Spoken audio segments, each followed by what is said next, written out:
იან ვერმეერის ნამუშევარი გოგონა, რომელიც ღია ფანჯარასთან კითხულობს წერილს. სასურათის სიბრტყეზე ინტერიერში ღია ფანჯარასთან კომპოზიციის ცენტრში გამოსახულია გოგონა წერილით ხელში.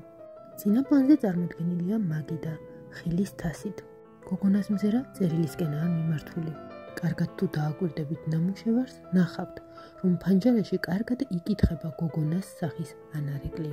როგორც რენტგენოგრამა მაჩვენა, ფარდა, რომელიც სასურათის სიბრტყის მარჯვენა არეშია გამოსახული, იან ვერმეერმა მოგვიანებით დახატა, რომ დაეფარა აქ უწინარსებული კუპიდონის გამოსახულება.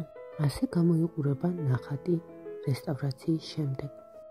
ეს იან ვერმეერის კიდევ ერთი მეტად საინტერესო ნამუშევარია, სახელწოდებით ვირჯინალთან დგომი ქალბატონი.